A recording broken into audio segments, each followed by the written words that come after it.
Hey everyone, we have a ton of new cards that were revealed, so I'm just going to hop into them. First up, this is a couple of days ago, but you know, your boy is late with them. But we got the Promise, the new Titan for Death Knight, and after this uses an ability, discover a card with that rune. So first up, we got Runes of Blood, destroy an enemy minion. This minion and your hero gain its health. So I'm not too concerned about the Titan gaining any health, because really, like, if you don't silence these Titans or immediately get rid of them, after their first ability, then, like, they're all going to be nuts. Like, they put such a threat, most of them, I'll say. Most of these Titans put such a threat, like, if they're not immediately removed, it's going to be a problem. But, you know, so whenever it buffs the Titan, I'm really not too concerned. But Red Death Knight, I think, will still play this because they are always very concerned with getting health, and if you destroy an enemy minion and gain its health, especially if it's something big, it's pretty good. I definitely think it would be played. Plus, you're getting the rune card on top of that, which red rune cards are also good. So I think I would definitely see play in those decks. Let's go into Runes of Unholy. Summon 2 3/3 Undead with Taunt and Reborn. So, with Unholy Death Knight, typically they want to play fast and quick, end the game early. This is, 8 mana, and granted, when they get to that point, they're going to want to place one of their, I can't remember the card that reborns everything and makes them rush, but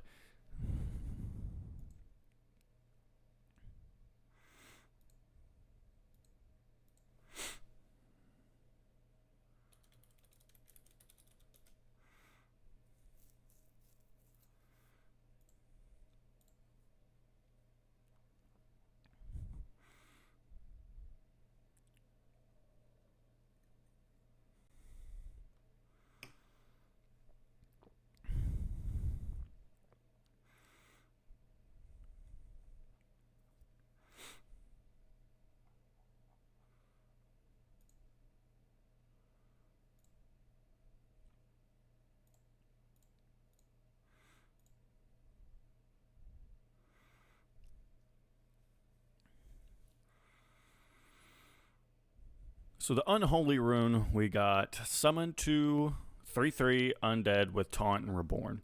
Now, that's good and all, but it's an 8 mana, for the Promise, and I think Unholy Death Knight is really trying to end the game early, and at 8 mana, they're really looking to play, what is it, Lord Marrowgar, is that what it's called? To resummon back everything and kind of go for game. This, I mean, it extends the game, and if you're playing kind of, I've seen some lists kind of like a control-y, unholy. I don't really like it too much. But, I mean, I guess if you are playing that style deck, then yeah, you could put that. But not my favorite rune. Let's just go to the Frost one, which, yeah, the next spell you cast costs 3 less and has spell damage plus 3. Good. I mean, like, the Frost, if they haven't already killed you by then, this is definitely something they're going to discover, another Frost rune, something that's going to deal more damage, and it's, plus 3 spell damage, and it's going to cost 3 less. So, it's going to hurt. So, I definitely think this card is going to be, it's going to see play, as well as, like, the, what is it called, the Rainbow. I personally play a CNE control version of Death Knight, and I like it. I think it's fun. So you definitely see this in there too. So I think this Death Knight, it's very good. I definitely think it's going to see play. Next up, we got Voltron Prime. Love this card. It's a Titan with the 1 and the 4. I guess with like Mechs, they always have to have numbers for letters. Love it regardless. I like Voltron. This minion's abilities repeat on another friendly minion. So let's just see what those abilities are. Gain 2. +2/+1, deal 4 damage to a random enemy, so it could hit face, could hit minions. Cool. Especially if, the board's clear. I mean, that could be a way to go for game, get some stats. Full power, gain +1/+2, draw a card. So this repeats. So would you get 2 cards? That seems not bad. And then, yeah, so maybe deal 8. So, yeah, exactly. So All right, like looking good. And then maximize defenses, gain 3 health, and can't be targeted by spells or hero powers. Now that is useful. Um, because a lot of ways to get rid of these things, either they're going to have to be with spells, hero powers maybe not so much, but I mean, it definitely has a means of protection. So not super crazy, but definitely maybe attached to cannons can definitely be a way to go for game. However, remember that stealth card that was earlier revealed? You could, it's a 9-mana play because it's 3 mana, and then you would attach it to this and give it stealth. And then you'd still need something else on the field. But, mechs can be sticky and stick around, so you can draw a couple cards, deal some damage, have stealth on this, so even harder to remove. Maximize defenses. I want to go the stealth route. Like, yeah, you're putting a lot of mana into that, but I feel like stealth could be useful because then, you can't target it even with...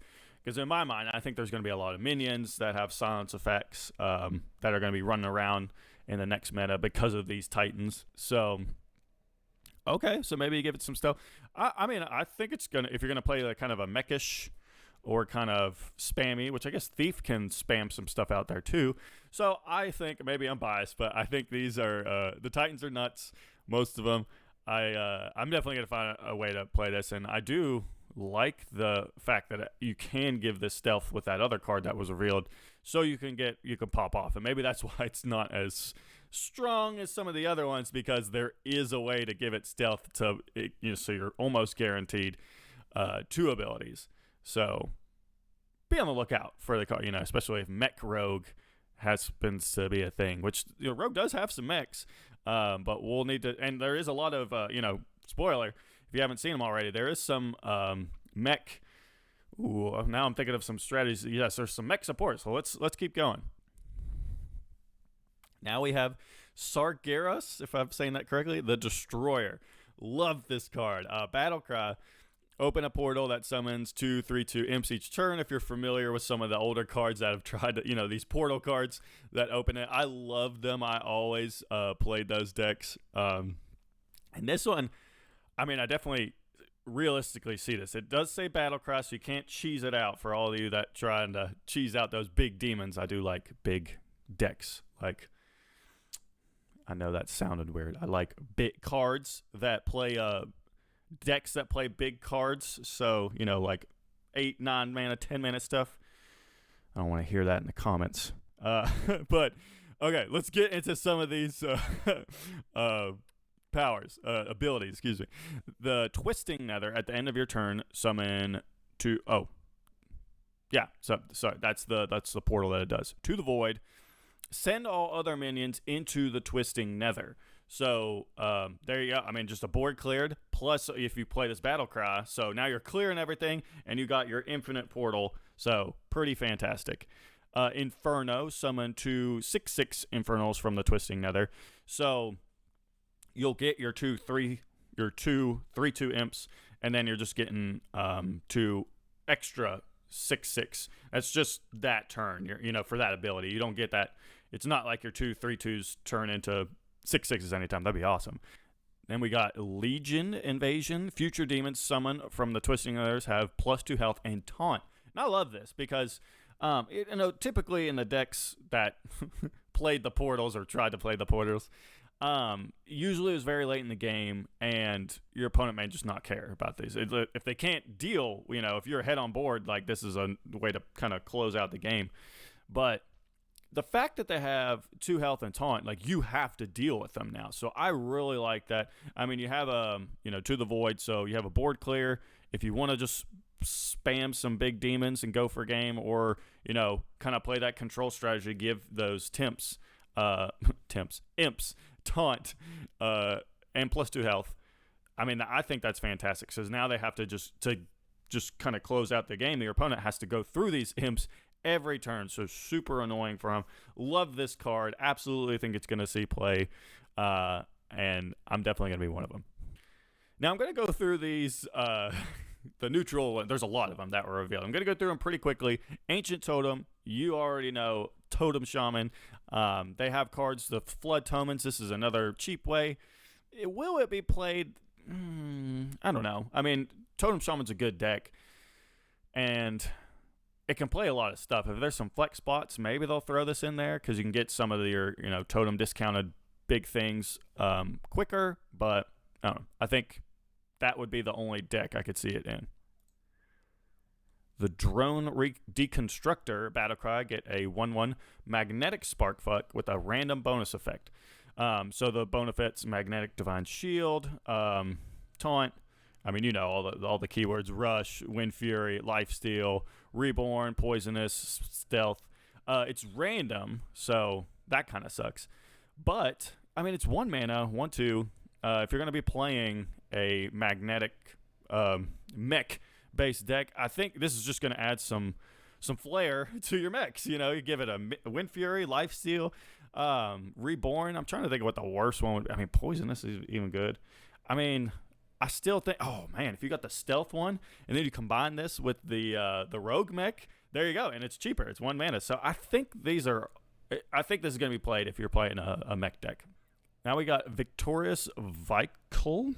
After this attacks, get a 2 mana Valkyr that costs 1. Nothing special. Oh, it is an undead, so maybe if you're kind of playing a very quick undead deck, maybe.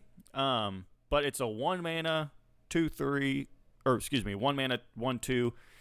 You're getting a 2/3 if it attacks, and if that attack succeeds, if it's not cleared already, I mean, the dream is you get this on turn 1, you play it, you attack. If you draw as late game, I don't think that's going to happen. So I don't know. Don't know if we'll see that much play. Celestial Projectionist Battlecry. Choose a friendly minion. Add a temporary copy of it to your hand. I mean, is Youthful Brewmaster still in this? Because this is what it looks like. I mean, it's even got the same stats. The fact, I do like that it's adding a copy, so it's not returning it to hand. It's a temporary copy, though. And so a lot of the times, you want that minion that you're sending to play another turn. So if it's only in your hand for a turn, I don't think this is that good unless you're, but, I could stand corrected. Like, this does scream like combo-ish, so I'm sure someone's going to find a combo with this to add, temporary, like Rogue even, to kind of spam out some stuff. So maybe might see some plays in the right deck, some combo deck that's looking to do something nuts. So maybe look out for that one. Next up, we have Flame Revenant. After you summon an elemental, give it 1/1. So if you're playing an elemental deck, I wouldn't see the harm in playing this. Although, like, you would play, it's a 2 mana 2/3, so you would play it on turn 2, and if they don't get rid of it, you start buffing. I mean, I think that's good, but we'll see if there's more elemental support, because I don't think by itself that's going to be... I think elementals still need a little bit. It's neutral, so I like you could throw it in every deck. Or I'm thinking also like Menagerie decks, because then you play those amalgams. Technically they're elementals, so maybe it might see some play in some of the like elemental or amalgam based decks. So I also like that its flavor text is 4 times weak to water. Don't know if that's a Pokemon reference. It seems like it is to me, because like if you're a competitive Pokemon player, like rock and fire, it's 4 times weak to water. So I don't know. I like that. I'm assuming that's like a nod to Pokemon. So whoever drew this, artist Evo, good job. I see you. Next up, we have Inventomatic. It's a 2 mana 2/3. Whenever you magnetize a minion, give it 1/1. I really like that they're giving mechs some more love. I like mechs. I don't know why. They're cool. Maybe it's because I've just been playing for so dang long, and But anyway, I mean, hey, you're gonna magnetize. It gives it a little bonus for magnetizing. Not only you're getting that stats, you're getting it even more.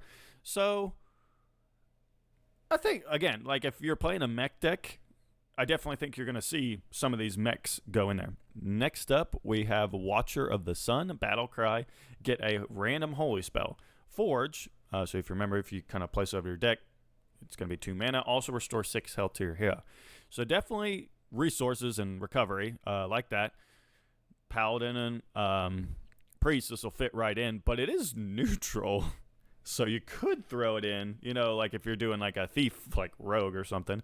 Um, I mean, that's a holy spell, but I mean, like any deck could play this, so I do like that. Whether those holy spells will kind of blend with that strategy, that I don't know. Um, but I like it. You get a card, you restore 6 health for 2 mana. Um, you probably wouldn't play. I mean, worst case. Oh, yeah, Battle Cry. You get a holy spell. Forge also. Yeah. So you could just play this on turn 2, get a holy spell. But if you draw this late game and you just need some health, I don't know. I like the versatility. Whether it'll see play or not sure, but I like it. Then we got the Careless Mechanic. 3 mana 4/5. After you draw your second card in a turn, destroy this. I mean, it's just okay. Like, there's no tag, so you can't, if you're trying to play like a Menagerie or anything, there's nothing really there. I mean, it's got good stats, but I don't know. Like, is that valuable enough to not draw a lot of cards? I mean, if you're not drawing a lot of cards, this is fine. It's just a big stat and minion, but I don't know. It's kind of got like, the dude's got like Goku hair. It looks like Super Saiyan 3 hair if you see him in the pack. I don't know. I'm assuming that's his hair. Oh, or no, yeah, that's his hair, right? He's not like carrying anything. I don't know. I don't know if it's going to see play or not. Now we got the Mecha Leaper. Magnetic, Death Rattle, give a friendly mech +2/+2, and this Death Rattle. That's cool. Again, I'm starting to see the mech package come together. Gives a, which mechs have the ability to spam. And now this, because of the magnetic, it kind of, you focus more on one mech and you kind of start not focusing on like the spammy mechs, if that makes sense at all. But this gives other mechs this Death Rattle. So you kind of keep buffing your mechs when they die. I mean, I think this isn't bad, especially if you're playing like a spammy mech deck. I definitely think Mecha Leaper makes sense, right? So I think if you're playing that strategy, this will see play. Now we have the Melted Maker. After you forge a card, get a copy of it. Okay. I mean, so it has to be on the field. It's a or elemental. And then there's been some forge cards, and some of them I think you'd want back, but I mean, it's going to get cleared. It doesn't have really anything to stick around. I guess if this is the follow-up to that other elemental, it'll be a 3 mana 4/4. I don't know how good. I'm assuming Forge is going to get more support. So if that's the case, this could see play, but I need to see the Forge support because you'd really want this to pay off. And then maybe you combo it with something, you'd play it, then Forge. That would be good. So we'll see. The Ravenous Kraken. Why did I say Kraken? The Ravenous Kraken is next. Battle Cry, destroy a friendly. I can't speak this morning. Jeez. Death Rattle, summon a copy of it. So, if you're playing Death Rattle decks, you would definitely play this. And I'm thinking, like, if you're like playing the eggs, a lot of times when the eggs are destroyed. In my opinion, though, I think a lot of people just buff the eggs. Whereas you're destroying this, and then summon I mean, I guess, although now it's giving me flashbacks to what was a Cube Warlock or whatever. So maybe this might be good. So yeah, maybe be on the lookout for this, especially if Death Rattle is becoming. I mean, Death Rattles always have good stuff. So yeah, it could see play. Razor Scale, cards can't cost less than 2. Interesting. So immediately what I'm thinking is just a disruption card, because we do know, what was it, that a Demon Hunter can discount their hand by 2. So, I mean, yeah, this is a disruption, especially if there is going to be some crazy combo cards, which some cards that have been revealed so far kind of have me believe. And so it looks like Blizzard also knows, like, hey, there's going to be some discounting of cards, but cards can't cost less than 2. So definitely a means of disruption if you're playing a dragon deck.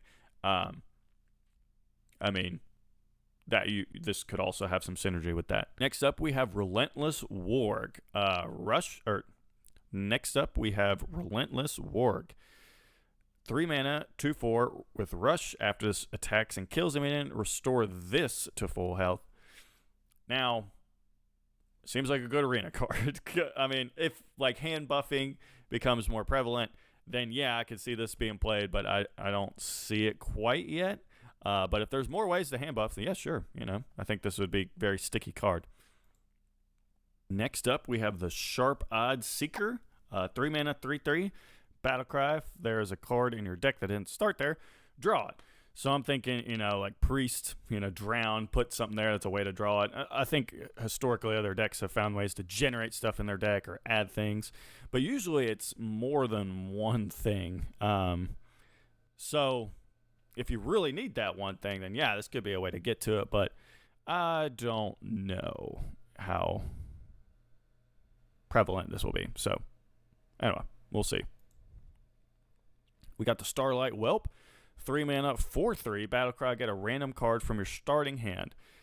I want to like this more because typically, you're playing kind of lower mana stuff in your opening hand, and yeah, that could be a way to get it back, especially for control deck, and you're playing a lot of good cards. Like, sure, but it's random. It's just one card.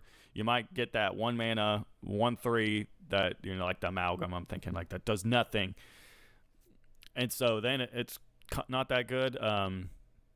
What is that other card? The Snapshot. I like that a lot more because whatever hand, opening hand, whatever hand, it takes a snapshot of your deck. Granted, you have to wait till you get that back, but you get everything in your hand. Because let's say you do the flip side and you're like, okay, I'm going to mulligan and have a bunch of big stuff. But then, you're facing an aggro deck and you just get killed. So, I mean, maybe if you're playing a dragon deck, and then you open up with some dragons, like that would make sense to get some more dragons.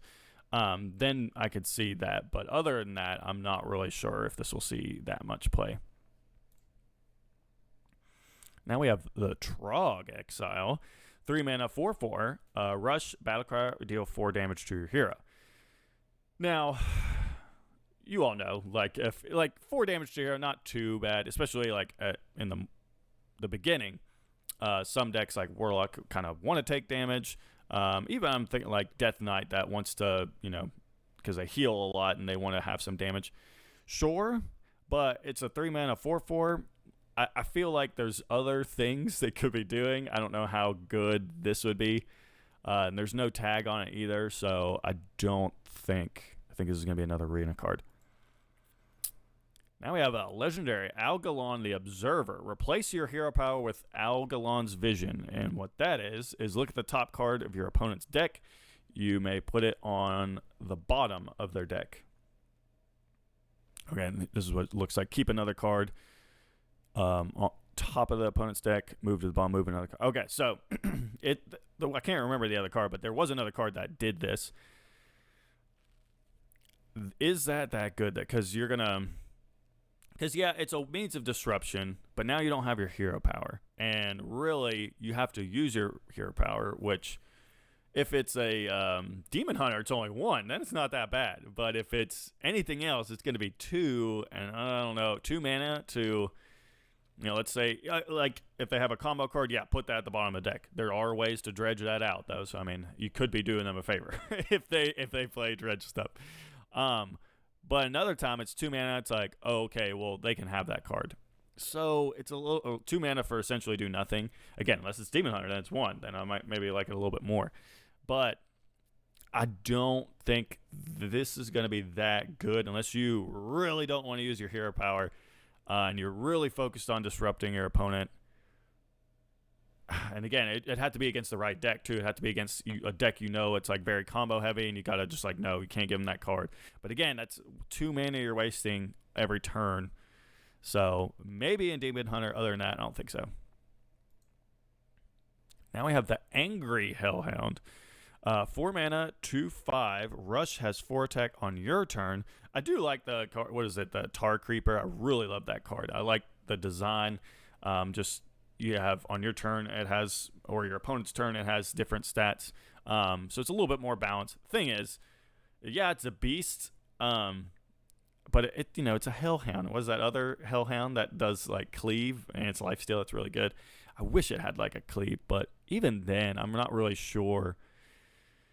Well, I mean, if it had cleave, I think it would definitely be better. But Just on your turn, it has rush, or it's a 6/5 on your turn. I don't know. Again, maybe some beast synergy, but other than that, good arena card. Ignis, the Eternal Flame.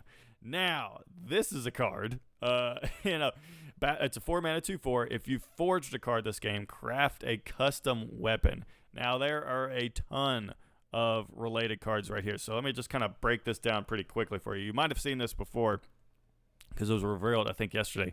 Now, you start off with your base. Like, you can make a 1-mana weapon, a 5-mana, or 10-mana. So you see the 1-mana 2/2, 5-mana 3/4, and then a 10-mana 5/6, which is, oh man, just like all the damage.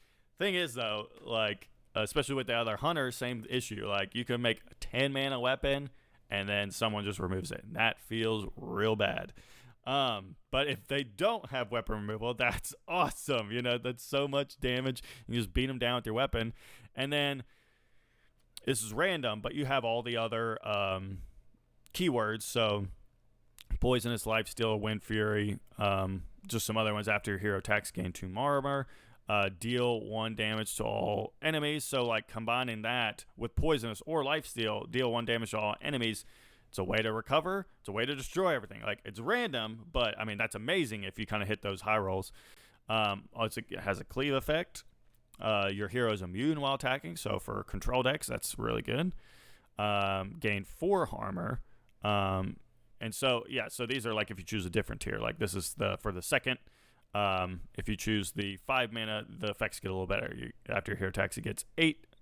4, 8. So, okay, so that is the kind of the tiers. If you do the 10, then you get 8. So 1 mana, after attacks, you get 2 armor. Runic Axe, you get 4, and then 8 is the top of those. Okay, so let me kind of go through some of these other ones. Yeah, after your hero attacks, I'm going to 2 cost minion. For the next tier, it's 4, and then the last tier, it's a random 8 cost minion. Pain of Jotun, deal 2 damage, 4 damage, and then 6 damage, which is just, again, a weapon to just do crazy damage. I mean, 10-mana weapon has, what's 6 times 5? That's 30, right? So that right there alone, it could kill someone. And then Chill, deal 2 mana. Oh, and I talked about 4 mana, and the other one was 1 that I mentioned up here. I don't know why I was out of order like that. But Wisdom of Freya for the base tier, draw a card, 2 cards for the second tier, and the last tier, 3 cards. So a way to reload too. So obviously the card's super good. This weapons you can create have the potential to be amazing. Problem is weapon removal, and I don't want to be like, oh well, yeah, just draw the out. So, so if you're playing a card or a deck that plays a lot of weapons, that might bait out some weapon removal, and then you can just play this and make the boss weapon, which would be cool because, and again, if they're saving their weapon removal for this, you can just beat them down with other weapons, particularly with Hunter, that as a good weapon. So if they get rid of that, this is another way to just be like, okay, you got another thing. So I think in the right deck, it will see play. But again, if weapons are going to be used everywhere, there's going to be a lot of weapon removal. So then it would be less good. But I still think this card is insane. These weapons, even 1 attack with them. Well, if you're spending 10 mana for 1 attack, that's not that good. But maybe a lot of times you're building just a 1 mana or a 5 mana. It doesn't feel as crippling if it gets removed. But man, remember, I like big stuff, so I just want to play big, high-cost cards. So I want to make that 10-mana weapon, especially if this is like a control deck, which I was kind of assuming if you're forging stuff, you got that mana to spend. So you're probably going to try to control the game. But, yeah, I love the design. I think it's super cool. I really like when you can customize cards. But, yeah, those are my thoughts on that. Then we have the Imposing Anubis Soth, if I said that correctly. 4 mana, 7/7. I think that's funny. It just brings me flashback. Was it the Flame Reef Faceless or whatever that had the 4 mana, 7/7? Taunt, can attack. Now, I don't want to say we've moved on from 4 mana, 7/7. I feel like Blizzard's just trying to laugh at us. Like, here's another 4 mana, 7/7. Can't attack, though. And it's got taunt though, to be fair. So there's no kind of synergy. There's no tag for it. It's just a base thing. Silence priest. But honestly, I mean, it has taunt. So if you're playing maybe like taunt warrior or something like that, this could be played in it. The fact that it can't attack though kind of troubles me. But still, it's got good stats, and it's not as useless. Like, I've seen some other cards that have huge stats, but it's like you would only play them in Silence Priest. If I was playing Silence Priest, like, I would absolutely want to play this because, like, it has taunt, So get rid of it. So I don't think it's as bad as, like, other people have made it out to be. But I don't know if he'll see play either, unless, again, there's, like, some silent synergy. And then it absolutely would be played in that. Now we have a Mechanome God. 4 mana, 3/4 with Forge. Battlecry, discover a spell. Forge, it costs 3 less. So, good things. Good things right here. I mean, discovering a spell could be great. Especially, you've seen some of the other decks that... I'm assuming it's going to be discover from their class. Yeah. Because if it's discover just any spell, I mean that's a problem in itself. But you could get a spell that is in a different archetype. So like with mage, kind of the rainbow mage sort of thing, or even with like thief type decks. But I'm assuming it's gonna be from your class. So either way, but I feel like I should get clarification on that or not, because obviously it definitely impacts the how good the card is. So let's just say, if it's from, for the sake of move on, if it's from any class, I mean, the certain decks would play that. But if it's not, if it's from your class, then you can definitely choose a card that matches your synergy, and it costs 3 less. So, and if you're playing Mechs, this is just going to go along with it. So, all right. So, again, support for the mech-based strategies. We'll see. Now we have the Rune-Fueled Golem. 4 mana, 4/4, Battlecry, discovering a weapon from any class. Okay, so this makes me to believe the other one is from your class. But discover weapon from any class. Weapons from any class. I mean, I don't want to say, like, oh, they all do the same thing. They just attack. But I think discovering a weapon from any class isn't as bad as, like, a spell from any class. But, I mean, if you're playing a deck that plays a lot of weapons, he has a chance to maybe get some really good weapon and then bait out that weapon. I don't want to say negate. I play Yu-Gi-Oh! Too much weapon negate. Weapon removal with Hearthstone. So, yeah, there you go. Yeah, if you made it this far and if you do like Yu-Gi-Oh!, check out the Scapegoats podcast and YouTube page because we talk about Yu-Gi-Oh! Serenite Tolvir, talk to the hand. Oh my gosh, the flavor text. Taunt whenever this is attack, draw a card. Same thing as before. I mean, granted, this one can be attack, or this one can attack. But I do like the fact that if something attacks this, you draw a card. And especially if you're aggro decks, you're probably going to hate this card. And if you're playing like the Taunt Warrior or something, you can buff your cards. This becomes a lot better. I do have mixed feelings on it because I've heard some other people's concerns with this. It's like, oh, it's not going to see play. But, I mean, it's a 4 mana, 3/5, draw a card. I feel like, I don't know. The optimist in me is going to say, like, oh, they're going to attack it. You're going to at least get one card off of this. But, if it's removed, then it's a way for the bait removal. I don't know. I mean, I like the card. I think it has potential. If hand buffing also becomes, a strategy like some of the other cards, then yeah, I definitely think this is going to be in there because taunt, draw, all good things. So if there's more hand buff strategies, I would look out for this. Then we got the Time Loss Proto-Drake. 4 mana, 4/5, dragon. Taunt, when you draw this, add a random dragon to your hand. That's kind of cool. I mean, decent stats if you're playing dragon, but just draw a random dragon. Typically, dragons are good, even though we've seen some dragons that weren't so good. But they have their, utility, like the one that nothing could be less than 2 mana was. I mean, it's not the great, but I mean, hey, whatever. And then you getting a random dragon, you could get a random really good dragon. So I'd see it in dragon synergies, nothing else. Now we have the disguised Kathir. The flavor text are giving. This is not a very good disguise, dude. Each turn, this is in your hand. Transform it into a random card in your opponent's deck. Now I don't really like this because I believe wasn't there a card that did this, some chameleon card or something like that. I don't think it was that good. Granted, you can have 2 of these. So the upside, yeah, you're getting some recon.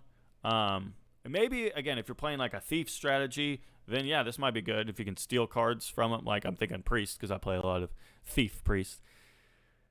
Those would be the only decks I would see this one in, as those kind of thief strategies. Now we have the Tram Operator. 5 mana, 4/4. Draw a mech. Battlecry, draw a mech. The next mech you play costs 2 less. So it's kind of expensive, but you're discounting the next play, or the next mech you play, by 2. So if you draw 2 mana, then it's free. But, you know, thinking discount, and again, this is another way to discount mechs, so if that becomes a issue. But I'm thinking, you know, Mage had that, was it that shark thing that just was spammed and dealt a lot of damage? I mean, you know, discount mechs can make that, you know, even better, but we'll see. Like I said, it is very expensive, man. I really can't talk.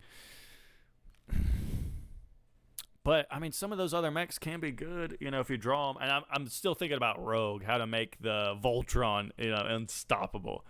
Because this could be a way you draw a mech, you have Voltron, and then what was that, 6 mana? So now it's 4. And now for 7 mana, you can stealth it. So, no. I mean, maybe the mech's coming together. Oh, gosh. XB488, Disposal Bot. Forge, 5 mana, 3/2. Battlecry, deal 5 damage. Randomly split among all enemy minions. Forge, gain lifesteal. Nice. So it's a way to still kind of deal with your, you know, the minions, problematic minions. And, you know, you can gain lifesteal. So maybe you draw this opening hand or whatever. You spend 2 mana to give it lifesteal. Now you know, turn 5 comes around. You're board clearish and then health recovery. So I like it. Again, probably it's 5 mana though. And it doesn't have a lot of stats. But you're dealing 5 damage and lifesteal. So maybe, you know, again, mech decks would be the only place I would see this. Speaking of mech decks, the Flame Behemoth, 6 mana, 4/5, Battlecry. Get 2 random or magnetic mechs. They cost 2 less.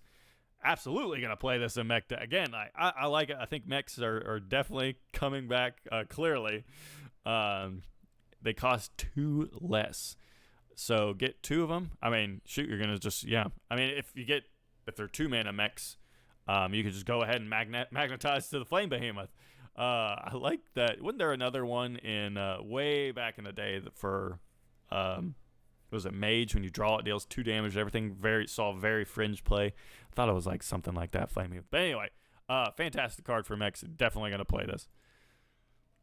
More mechs, Containment Unit. 7 mana, 6/6 mech. Magnetic, Death Rattle, summon a random 8-cost mech. Holy cow. Okay. So you're going to buff something. Granted, you have to have something on the field, but I think you're going to summon a random 8-cost minion. I feel like that is very good. It's just like for 7 mana, you're buffing a mech, and it's going to have a Death Rattle, summon an 8-cost. I mean, I'm thinking this is good. You got to silence this because, like, just getting a huge mech with this big Death Rattle is fantastic. But granted, like, our mech strategies, I don't know. Are they going to be looking to end the game early? I don't know, man. If this is discovered, you know, it costs 2 less. Holy crap, you know, because it's magnetic. You get it off Flame Behemoth, is 6 mana. Oh, so I don't know, man. So maybe I'm just thinking Mech Rogue. Man, that's going to be the first deck I probably play. Because if they silence like other things, then this is still another threat. Like they silence a Titan, now you still have stuff like this running around. All right, so yeah, some late game threats for Mech. Now, last but not least, Kolagarn. It's an 8 mana 6/10 rush. Whenever this attacks a minion, put it in your hand. Death Rattle, move any in your hand to your opponents. Sounds super weird, but here's how it works from my understanding. And using my Yu-Gi-Oh knowledge again. So Rush, y'all know what Rush does. Whenever it attacks a minion, put it in your hand. So it's not going to take damage. That card, your opponent's card, is just going to go to your hand. So now you still have an 8 mana 6/10. Death Rattle, you're going to move that card in that was in your hand to your opponent's. It's worded very strangely, but that is my understanding how it works. So let's say you attack 3 things with this, and you don't play those 3 things, and then this finally dies for whatever it means. Those 3 are just going to go back to your opponent. I mean, it's got big stats. If you're playing kind of, like a Thiefish deck, it's a way to get them. The thing is, though, like, let's say you play a very valuable card with, like, a battle cry, or your opponent plays a very valuable battle cry card, and it's big, and you put it back into their hand, or you attack it, it goes to your hand. It's 8 mana. You might not have the means to play it right now. And so they clear this, and now they have another one to play. So, I don't know. I don't think this is going to be the greatest, because then you could use this on something that's 2 mana. Now you could immediately play that, and yeah, that's cool, but you want to play 8 mana to clear something that's 2 mana, If this gets discounted, okay, sure, I can see it, but, I don't think so. So I think it's a very interesting card, a very unique card, but I don't know if you would play this, to be honest, because it's just so big. And yeah, the downside of it, I don't know. It's like sap kind of, right? So again, they got to clear it to get it back, but I don't know. I'm just thinking if it's something that they don't want to play again, but I feel like most of the time, like, you only play cards you want to play, right? So you would never want to, it's not like something that's hard to get out again. I don't know. Again, I'm thinking about Yu-Gi-Oh stuff. I gotta stop. I gotta focus on Hearthstone, not Yu-Gi-Oh.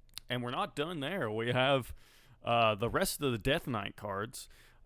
Starting with Hell Yeah, makes me always think like Hell Yeah. But anyway, shuffle 3 plagues into your opponent's decks. Plagues they draw this game are unending. So what you can do is you can choose to Blood Plague, cast when you draw it, take 2 damage, restore 2 health to your hero. So pretty good. Deal some damage to them, get some sustain for you. Solid. The Unholy Plague takes 2 damage, summon a 2/2 for your opponent. So it's 4 mana, 4/4. So honestly, it's especially if you're playing an Unholy Death Knight, absolutely. You're going to deal damage, get more stuff on your board for you. Great. Works absolutely well with it.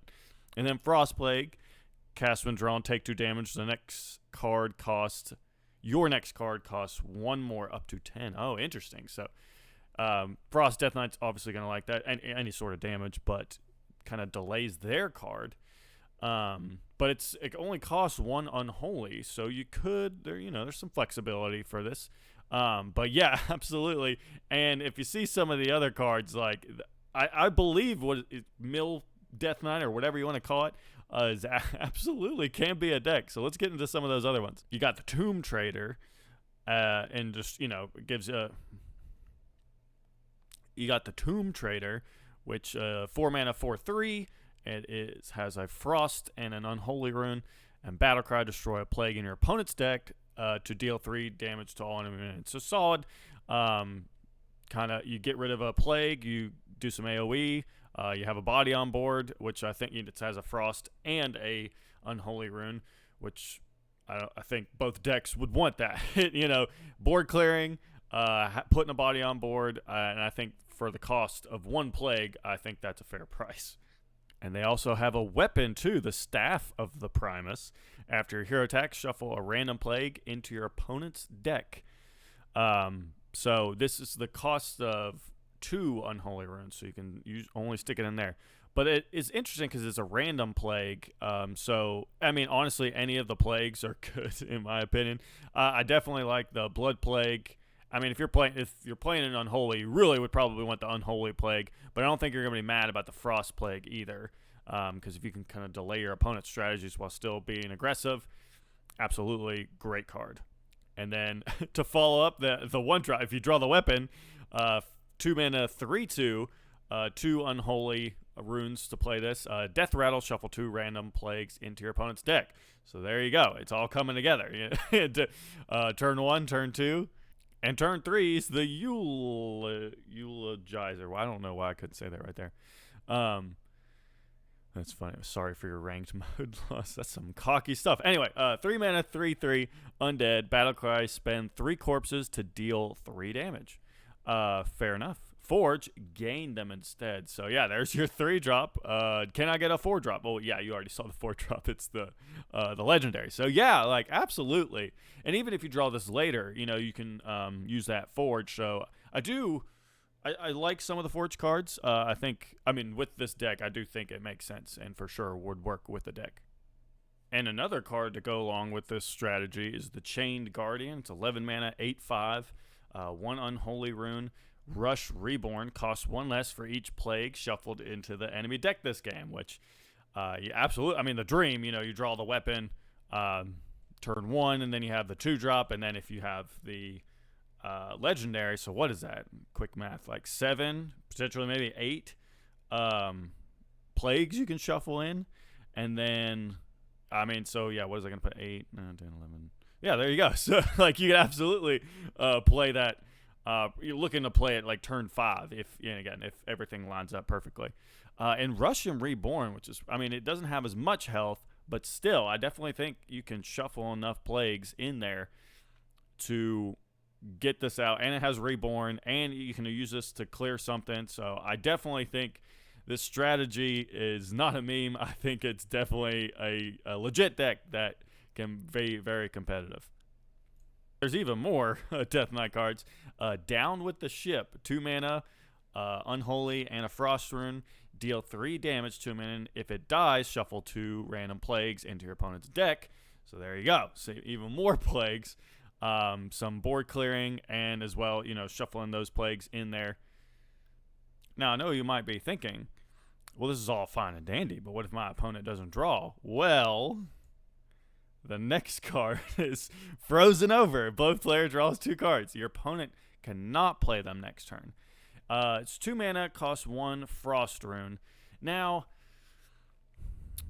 I think it's in this deck, Mill, Death Knight, whatever you want to call it. I definitely think it works. I personally don't like giving my opponent a dang thing. I don't like giving them anything. Maybe it's just I'm too greedy. But, there is a downside. Their opponent can't play them. But I, just as a rule of thumb, I'm playing card games, I don't like to give my opponent any resources. No freebies. Even though, again, there is a limit on this. But with this sort of strategy, you want them to draw. And if they're a deck that maybe doesn't necessarily draw, you might not be seeing some of that damage as much as you want. But I think for this deck, the mill deck, you would draw it. I don't think the Death Knight would play this without the plague strategy. So, yeah. Last but not least, we have Northern Navigation. 2 mana, Frost, 1 Frost Rune. Discover a spell from your deck. If it's a Frost spell, freeze a random enemy minion. So, all right, 2 mana to freeze and get a card from your deck. Not bad. I'm trying, I don't play Frost Death Knight as much, and I'm just trying to think, would they rather just play the other one that, you kill something, get something else? But it freezes. It's a random enemy minion, so, I guess if you're really trying to look for a card, dig for a card, sure, but we'll see. I'm just wondering if it's not quite good enough. It just seems pretty fair. Which is fair, but, you got to have broken cards to play in the meta, so we'll see. Now, I believe this is the last card that was revealed. I feel like I missed some. Unfortunately, I can't do these as up to date as I would like. Your boy's got a day job. But anyway, Storm Giant. Taunt, Forge, costs 2 less, can be forged endlessly. 8 mana, 8/8. Again, it just seems it's a 1-for-1. You know, you use 2 mana to discount it by 2. Like, I don't think you would do that. It does have taunt, but I think there's just better plays that you could do for 8 mana. I mean, yeah, you're discounting it, but do you want to discount for 2 every turn? Because that could be a hero power, that could be something else. I don't know. Don't see it. I don't think it's if it was 3, you know, or just something, you know, you feel like you're getting more of a reward. But again, it's just that fair exchange. And again, it's if it's a fair card, that's good. I like fair cards, but fair cards don't get played in the meta. I mean, I guess some of them do, but, you know, they're not going to be one of those top decks. So, no, I don't think this is going to see play, unfortunately. But, yeah, I think that's all the cards that have been revealed as of the time of recording, which, you know, is I am behind. But thanks for sticking with me and watching them. What are your thoughts? You know, is there strategies that I might have missed that some of these cards could have played? What is your favorite card that you're looking forward to? I'm super stoked for this set, but let me know what your thoughts are in the comments. Thank you all for watching, and have a great day.